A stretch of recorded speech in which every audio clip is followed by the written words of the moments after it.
Assalamualaikum warahmatullahi wabarakatuh. Perkenalkan, nama saya Nadil Faizurafi dari kelas 12 TP2. Di sini saya akan mempresentasikan tentang Revolusi Perancis. Latar belakang Revolusi Perancis. Revolusi Perancis adalah masa dalam sejarah Perancis yang berlangsung antara 1789 sampai 1815. Dalam Revolusi Perancis, kelompok Demokrat dan pendukung Republikanisme berusaha menjatuhkan monarki absolut di Perancis dan memaksa Gereja Katolik Roma menjalani rekruitisasi yang radikal. Revolusi Perancis merupakan sebuah transformasi besar dalam sistem politik dan masyarakat Perancis berubah dari negara monarki absolut menjadi sebuah negara republik merdeka. Revolusi Perancis merupakan cerminan ketidakpuasan sebagian besar masyarakat terhadap sistem pemerintahan yang absolut, yaitu kekuasaan yang tidak terbatas. Terjadinya revolusi Perancis tidak dapat dilepas dari praktik pemerintah absolut yang berlangsung hampir di seluruh Eropa. Faktor penyebab revolusi Perancis. Sebab-sebab umum. Yang pertama, sikap pemerintahan yang absolut yang kaku dalam menghadapi perubahan dunia. Yang kedua, munculnya aliran rasionalisme dan Aufklärung pada abad ke-18 sebagai akibat dari Renaissance dan humanisme. Dengan kritik-kritik yang pedas, orang-orang rasionalisme dan Aufklärung menghantam segala kepentingan dan kesalahan. Dalam hal ini sebagai pendorong revolusi Prancis. Yang ketiga, munculnya aliran romantika. Romantik adalah paham yang menganggap perasaan dan kepribadian lebih penting daripada rasionalisme. Romantik mengajukan agar masyarakat Eropa kembali ke alam. Aliran ini muncul pada tahun 1750. Yang keempat, pengaruh dari paham-paham perang kemerdekaan Amerika. Tentara Prancis setelah kembali dari Amerika telah mengenal paham-paham yang baru tentang hak asasi manusia dan demokrasi. Yang kelima, pengaruh feudalisme di Eropa yang berasal dari zaman abad pertengahan. Ketika raja sebagai pemilik tanah seluruhnya membagi tanah-tanahnya kepada yang berjasa padanya sebagai pinjaman tanah. Yang keenam, monarki absolut yang begitu buruk. Monarki absolut ialah kerajaan yang kedaulatannya dipegang penuh oleh raja, nasib negara di tangan rakyat. Yang ketujuh, terjadinya vacuum of power. Vacuum of power merupakan faktor yang sangat berbahaya bagi kehidupan suatu negara, karena merupakan kesempatan yang baik bagi musuh negara untuk menjatuhkan negara. Sebab-sebab khusus. Sebab khusus yang meletuskan revolusi Perancis ialah soal keuangan negara. Sudah menjadi kebiasaan di Perancis sejak wafatnya Louis XIV bahwa negara menderita kekurangan perbelanjaan yang lazimnya ditutup dengan mendapatkan pinjaman negara. Kekurangan pembelanjaan ini disebabkan karena uang negara dihambur-hamburkan oleh raja dan bangsawan untuk kepentingan dan kesenangan mereka sendiri. Tokoh-tokoh revolusi Perancis. Yang pertama ada Jean-Baptiste Bernardo, yang kedua ada Jean-Paul Marat, yang ketiga ada Louis XVI, yang keempat ada Louis XIV, yang kelima ada Louis XVII, yang keenam ada Marie Antoinette, yang ketujuh ada Napoleon Bonaparte, yang ketujuh ada Voltaire. Keadaan menjelang revolusi Perancis. Keadaan politik. Absolutisme adalah bentuk pemerintahan kerajaan di mana para penguasa berkuasa secara mutlak dan tanpa dibatasi undang-undang. Puncak absolutisme Perancis adalah pada saat pemerintah Raja Louis XIV 1643 sampai 1715 yang berpegang pada semboyannya yang terkenal yaitu negara adalah saya. Selanjutnya, golongan masyarakat. Masyarakat pada masa Ancien Régime dibagi menjadi 3 golongan, yaitu golongan 1, golongan 2, dan golongan 3. Golongan 1 berjumlah sekitar 300.000 jiwa. Mereka adalah para bangsawan yang umumnya memiliki tanah luas. Golongan 2 berjumlah sekitar 65.000 jiwa. Mereka adalah para agamawan yang menguasai 1/5 dari tanah wilayah Prancis. Yang ketiga merupakan bagian terbesar dari masyarakat Prancis dan dibagi lagi menjadi 3 tatanan, yaitu kaum borjuis, rakyat jelata di pedesaan, dan rakyat jelata di perkotaan. Yang terakhir, kondisi ekonomi. Perancis menjelang 1789 dapat dikatakan sebagai sebuah negara miskin di bumi yang kaya. Pengeluaran kas negara yang begitu besar untuk keperluan angkatan bersenjata dalam perang kemerdekaan Amerika tidak bisa ditutup dengan pajak. Antara 1780 sampai 1787, kerajaan meminjamkan uang 3 kali lebih besar dari 3 abad sebelumnya. Selain itu, keuangan negara dikeluarkan untuk membiayai kehidupan mewah istana yang menghabiskan anggaran 35 juta livres pada 1789. Berlangsungnya Revolusi Perancis. Yang pertama, États Généraux 1789. Timbulnya perselisihan tentang cara pemungutan suara per golongan dan perorangan. Golongan 1 dan 2 meminta per golongan, sedangkan golongan 3 meminta perorangan. Sebab-sebab golongan 3 meminta perorangan ialah: yang pertama, jika cara pemungutan suara dijalankan per golongan, maka jumlah perwakilan golongan 3 tidak akan ada artinya sama sekali. Yang kedua, jika cara pemungutannya dijalankan per orang, maka golongan 3 yakin bahwa mereka menang kecuali suara yang berpaham baru.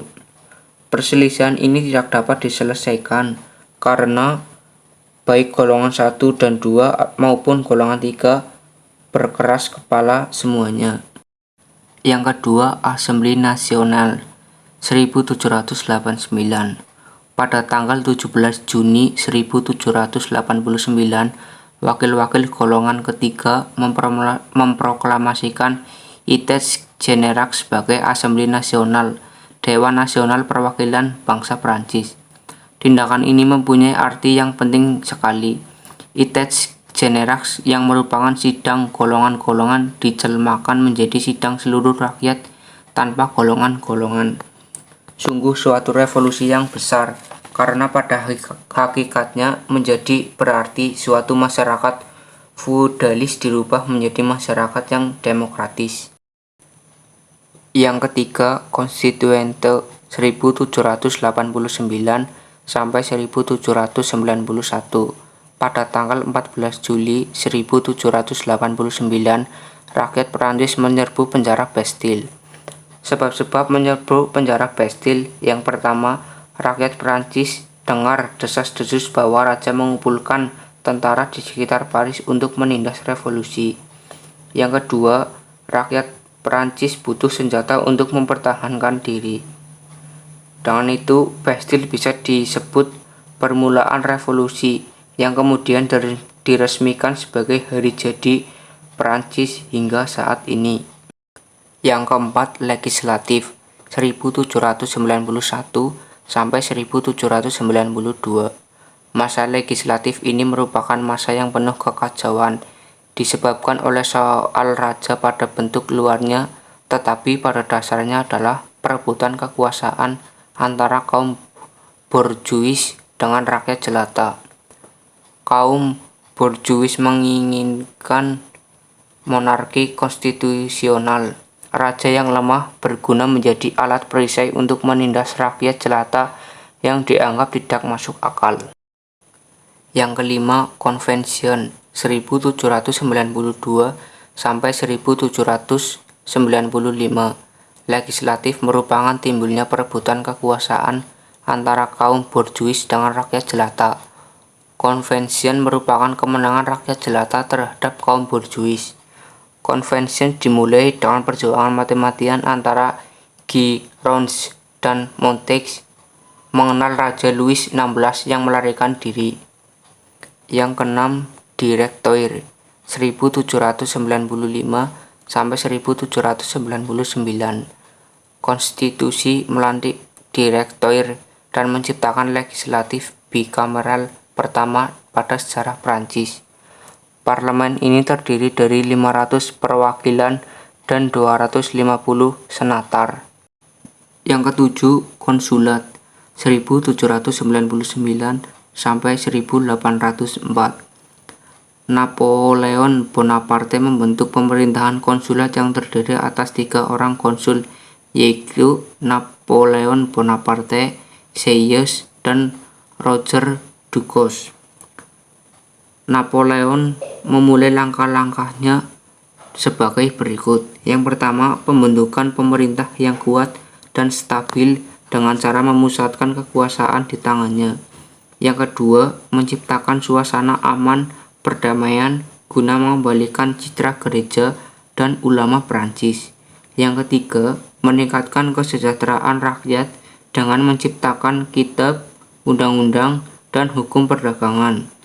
Yang keempat, membangun sarana dan prasarana. Yang kelima, memberantas korupsi dan memperbaiki keuangan negara. Dampak revolusi Prancis bagi negara Prancis. Akibat politik. Pertama, undang-undang merupakan kekuasaan tertinggi. Kedua, timbulnya ide republik. Ketiga, paham demokrasi modern timbul sebagai pengakuan hak asasi manusia. Yang keempat, nasionalisme. Yang kelima, timbulnya ide tentang revolusioner. Akibat politik. Yang pertama, petani menjadi pemilik tanah. Yang kedua, penghapusan sistem pajak feudal. Yang ketiga, penghapusan guild atau monopoli. Yang keempat, timbulnya revolusi besar. Akibat sosial. Pertama, penghapusan feudalisme. Yang kedua, susunan masyarakat baru.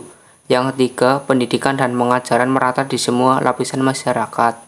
Yang keempat, kode Napoleon. Dampak revolusi Prancis bagi dunia. Akibat politik. Pertama, penyebaran paham liberalisme. Kedua, demokrasi. Ketiga, nasionalisme. Keempat, ide tentang aksi revolusioner. Akibat ekonomi. Pertama, timbulnya industri-industri di Eropa. Kedua, kehidupan perdagangan berubah dari pantai ke daerah pedalaman. Ketiga, Inggris kehilangan pasar di Eropa. Dampak revolusi Prancis bagi Indonesia. 1. Dihapusnya sistem tanam paksa. 2. Munculnya semangat nasionalisme. 3. Munculnya ide bentuk negara republik. 4. Munculnya sistem negara demokrasi. Inilah contoh video revolusi Prancis.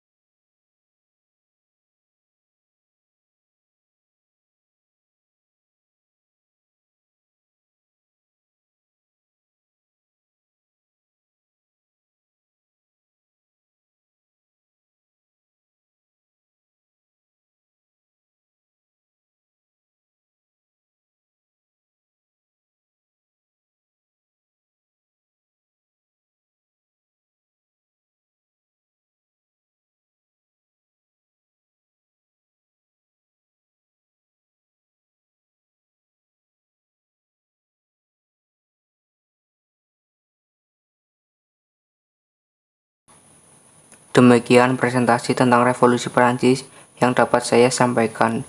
Apabila ada kesalahan dalam penyampaian, saya mohon maaf yang sebesar-besarnya. Wassalamualaikum warahmatullahi wabarakatuh.